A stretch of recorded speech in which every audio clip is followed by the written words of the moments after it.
Merci, Monsieur le Président. Je ne voudrais pas intervenir, mais mon collègue, Maître, avec la permission du tribunal, la défense du colonel Ibrahima Kalonzo voudrait vous remercier pour votre déplacement et surtout la logique et la cohérence avec laquelle vous vous exprimez devant ce tribunal. merci. Mon collègue, Maître, est-ce que vous savez que vous n'êtes pas venu devant ce tribunal pour émettre un avis sur la régularité ou non de la rétention ou le mise en arrêt du colonel Ibrahima Kamaradi Kalonzo? Vous le savez, oui ou non? je le sais. Je le sais. Vous êtes un officier de police judiciaire à Guéry. Ce parquet est allé jusqu'à vous demander sur votre rôle à un moment donné qui pouvait consister à visiter les lieux de placement en garde à vue. Oui ou non, même ces endroits dans ces différents commissariats et services de police et de gendarmerie, oui ou non, ces différents services sont sous l'autorité, sous la direction également du parquet, ministère public. Oui ou non? Le parquet assure la direction de la police judiciaire. C'est évident. Le parquet de Dixine qui vous pose cette question-là, est-ce que s'il s'était intéressé à cette situation, oui ou non, il pouvait l'avoir à travers le parquet de Kaloumou, oui ou non? Bon. À l'époque. Je n'ai pas de réponse à ça, maître. Ben oui, c'est vrai, c'est votre supérieur. Mais ici, le parquet est parti. Point barre. Et il ne peut pas vous poursuivre pour ça.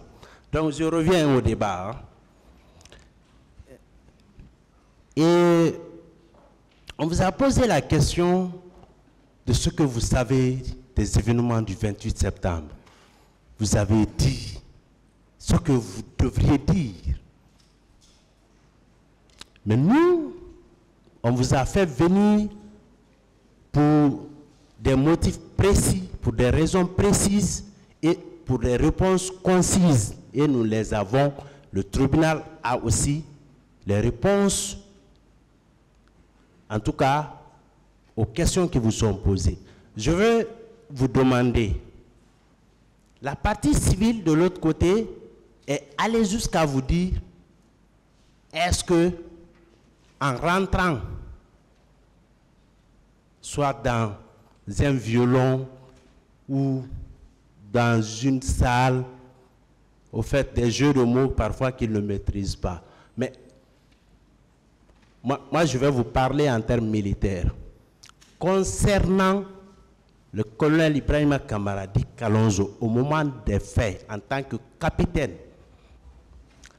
oui ou non, et étant d'ailleurs l'adjoint du colonel Moussa Kekboro Kamara, oui ou non, il pouvait, la décision de le mettre aux arrêts pouvait être ordonnée soit par le haut commandant. À l'époque, il n'existait pas, il n'y avait pas encore, ça n'avait pas été érigé en haut commandement, mais par le chef d'état-major de la gendarmerie nationale ou le chef d'état-major adjoint. Oui ou non? S'il devait faire l'objet de mise aux arrêts, oui ou non, ça pouvait être ordonné soit par le chef d'état-major ou le chef d'état-major adjoint. Oui ou non? En 2009. Non. Parce que le colonel Ibrahima Kamara a été placé pour fonction auprès du colonel, pour service auprès du colonel Keboro. C'est lui qui était son chef direct, qui vous pouvait évidemment prendre des mesures ou ordonner au haut commandant de prendre des mesures au cas où il violerait un règlement du service militaire. Ce qui est du fonctionnement maintenant de l'antidrogue du service, ça c'est autre chose. Mais le cadre militaire, le colonel à l'époque, il pouvait ordonner au haut commandant de prendre des mesures contre le capitaine. Bien. Et s'il ordonne, s'il donnait en sa qualité de ministre, et d'ailleurs supérieur hiérarchique du colonel Ibrahima Kamara Di Kalonzo, s'il ordonne au chef d'état-major de la gendarmerie ou à l'adjoint, si ce dernier établissait un bien d'arrêt, oui ou non, ça pouvait être exécuté. Si, c'est clair. Bien. Dans le cas de l'espèce, la défense de Kalonzo est très à l'aise dans ce procès et le tribunal est édifié par rapport à tout ce qui a été développé ici. Il a été dit, soutenu et établi d'ailleurs que M. Ibrahima Kamara Di Kalonzo a mis beaucoup de temps au PM3. Oui ou non, vous le confirmez? Je le confirme. Je le confirme. Oui ou non, quel que soit le temps, ça fait longtemps, certes. Oui ou non, au moins, la première fois que vous l'avez vu au PM3, oui ou non, c'était avant le 28 septembre 2009. Oui ou non? Bon, ne m'amenez pas dans cette précision. Et je sais, je l'ai dit, c'est dans la fourchette du mois d'août au mois de septembre. Oui. Du fait d'ailleurs qu'il a mis du temps, c'est ce qui m'a poussé à aller voir le colonel Kiboro. Oui. Si c'était une simple punition, je n'allais pas m'intéresser à ça. Oui, mon colonel. Mais vous voulez, là où vous m'amenez, je ne veux pas que vous m'amenez à mentir. Mon colonel, je ne vous amène nulle part. Oui. Si nous prenons le mois d'août, mois de septembre, les faits qui sont poursuivis se sont déroulés le 28 septembre. Le 28 septembre, ça veut dire que août, tout le mois de septembre, presque, ça ne restait que 3 jours avant que le mois de septembre ne finisse. Moi, je ne sais pas ça. Ce que j'ai dit, je maintiens ça. Oui, non. Oui, je suis d'accord. Mais on évolue de façon simple. Hein? Mais au moins, est-ce que vous êtes d'accord et vous confirmez devant ce tribunal que au moins, vous vous rappelez que le temps mis par monsieur le colonel Ibrahima Kamara Di Kalonzo dans ces locaux-là dépassait largement tout cadre, en tout cas le cadre d'une procédure judiciaire ou disciplinaire, oui ou non? Avec le temps que vous avez vu oui, qu'il a fait, oui, ça oui. dépassait largement. Oui. Oui. Est-ce que vous pouvez le dire à haute et intelligible voix devant ce tribunal pour que son attention particulière et que cela soit acté dans le primitif? Même un jour de plus, même 1 heure de plus que le délai légal, c'est trop. Un jour de plus, c'est trop. Oui. Alors, je ne peux pas aller au-delà de ça. Je dis qu'il a mis du temps. Il a eu du... Et je suis formel. Oui. Je ne peux pas changer. Oui. Mon colonel, moi, je suis parfaitement d'accord avec vous. Mais sauf que nous sommes en train de poser des questions à un officier de police judiciaire très aguerri. Mais par rapport à des événements qui se sont déroulés il y a de cela au moins plus de 12 ans. C'est extrêmement important. En 2009, au moins, nous savions combien de fois les services fonctionnaient. Est-ce que, si c'est vous qui avez eu à travailler dans son dossier, comme officier de police judiciaire, oui ou non, vous aurez pris toutes les dispositions pour laisser toutes les traces écrites tant de sa rentrée que de sa sortie. Oui ou non, vous l'aurez fait? C'est clair. C'est clair. Ça, c'est clair. Mais vous ne l'avez pas fait. Est-ce que le simple fait de le voir, ce n'est pas des circonstances de fait? Ou bien, est-ce que c'est en vertu de cela que vous comparaissez devant ce tribunal, ou bien c'est parce que vous avez eu à poser des actes comme en votre qualité d'officier de police judiciaire? Bon, moi, je me dis que certainement, j'ai été cité comme témoin par le colonel Kalonzo, avec lequel j'ai échangé. Et je lui ai dit, il le sait, il est là, il entend.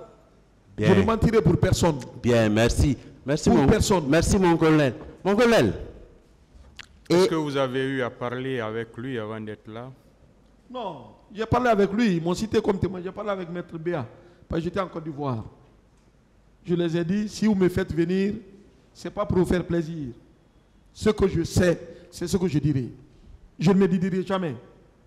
Je tiens à cette crédibilité. Ça, je tiens à ça. Je ne veux pas qu'on me fasse dire ce que je ne veux pas dire et que demain, ah non, c'est le colonel qui a dit ça. Ce n'est pas possible. Vous pouvez continuer. Oui, et voilà, et heureusement hein, que... Vous vous rappelez du commandant Kader? Il y a beaucoup de cadres à la gendarmerie. Hein. Oui, est-ce que... Il y a Kader qui dit comme préfet, qui était il y au a Kader Bata, Bangoura. qui était au Bata Ah oui. qui était tout le Kader. temps recherché, soupçonné dans les mouvements. Oui. Vous vous rappelez? Si. Est-ce que vous vous rappelez qu'en 2009 aussi, il avait été retenu, il était également dans les locaux? Je sais. N'est-ce pas? Je sais. Vous l'avez vu là-bas, n'est-ce pas aussi? Si. Est-ce que c'est vous qui l'avez conduit là-bas? Non. Il a fait combien de temps selon vous? Beaucoup de temps aussi, non? Oui, il a mis beaucoup de temps. Beaucoup de temps. Oui ou non, c'est une preuve, c'est la preuve éloquente de ce que, oui, vous dites ici et de ce que le colonel Ibrahim Kamara dit Kalonzo a dit par rapport au temps excessif. Non, il a mis beaucoup de temps. Beaucoup de temps. Il a fait plus de 2-3 mois. Hein. Bien. Et est-ce que vous vous rappelez d'un vendeur, d'un distributeur de romans, M. Gallo? Bon, je ne voudrais pas citer son nom, mais au fait, d'accord, je veux un peu... Bon, d'accord, moi je passe au autre. Mon colonel, et vous dites que si le tribunal se réfère, si le parquet se réfère, et si nous on se réfère à la date de la nomination du colonel Ibrahim Kamara comme conseiller militaire, que ça règle toutes les questions de date, oui ou non? Exact. Vous confirmez que c'est le lendemain de sa sortie qu'il a été nommé là-bas ou parti dans sa nouvelle fonction? En tout cas, c'est le lendemain qu'il me l'a dit. Bien. Vous confirmez également que c'était un week-end aussi? Oui, un week-end. Je vous précise que le 7 novembre 2009, c'était un samedi, un week-end. Le 7 novembre 2009, c'était un week-end. Le 1er novembre, c'était un dimanche. Certainement le jour où vous êtes passé au grade de capitaine. Et M. Kamara a dit que c'est le 7, il a rejoint son poste à Afria. Est-ce que vous pouvez avec le temps, oui ou non, vous pouvez oublier la date à laquelle vous avez été nommé comme commandant? Oui ou non? Maître. Oui. Même demain ou après-demain, je peux déposer l'acte là ici qui m'a nommé commandant du BM3. Oui. Je ne pense pas avoir oublié. Et je sais que le colonel Kalonzo est sorti de prison au temps du colonel Baouri, qui était à l'étranger. Oui. Je sais ça. Oui, certainement, c'est lui qui s'est trompé de date. Pas moi. Oui. Je maintiens la date. Hein. Oui. Vous savez, moi je ne discute pas beaucoup les questions de date. Oui, parce que mais le problème, le 6 novembre, je ne crois pas. Non, les questions de date, je suis sûr, si même pas nous, hein, même le tribunal ne saurait se fier trop. Parce qu'il y a eu des questions ici, même si on demandait au parquet tout à l'heure, à quel moment, à quelle heure il a posé cette question-là, il peut ne pas être convaincant. Moi, je veux simplement que nous soyons situés dans le temps et dans l'espace. C'est tout. les questions de date, est-ce que si vous saviez que par rapport à tout ce que vous avez fait pour le règlement du démêlé entre colonel Tchegoro et colonel Kalonzo, si vous saviez que cette question-là allait vous être posée, oui ou non, vous seriez mis à l'abri en ayant tous les éléments de preuve, tous les éléments matériels avec vous, oui ou non? Bien sûr. Bien naturellement. Bien sûr. Et vous confirmez quand même que le 27, à la veille des événements du 28 septembre, que le commandant du PM3 à l'époque, commandant Baouri, a fait un déplacement à l'étranger, au moins à la veille. Ça peut ne pas être juste, mais à la veille. Je l'ai appris ici, mais je sais qu'il a voyagé. Oui, parce que vous ne pouvez pas dire c'est la date exact. C'est pourquoi. Mais ce qui est certain, moi j'ai été nommé à son insu. Bien. Et moi, c'est là où ça se recoupe. Oui, oui. Moi je vous comprends, je vous fais entièrement confiance. Et ce qui est logique également et cohérent, s'il est établi que vous avez réussi à régler le différend entre le ministre Tchegoro et Kalonzo, si vous avez réussi à régler le différend là, en l'absence du commandant du PM3, oui ou non, ça suppose que vous aviez des pouvoirs susceptibles de pouvant vous permettre d'effectuer une telle mission, oui ou non?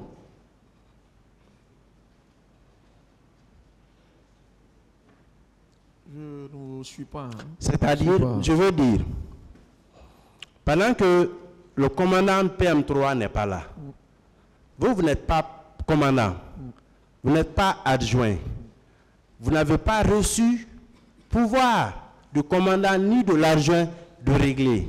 Mais en tant qu'officier de police judiciaire,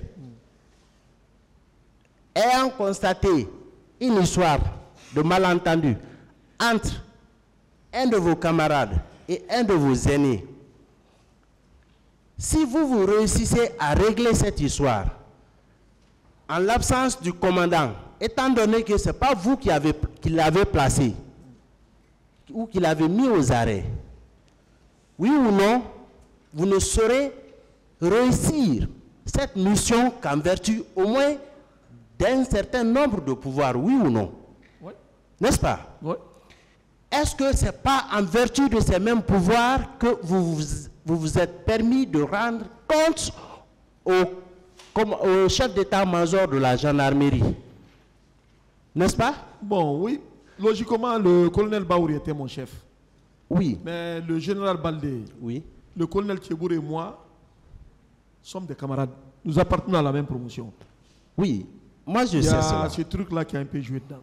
Oui, moi je sais. Oui. C'est pourquoi je ne veux pas aller dans mes connaissances personnelles. Hein.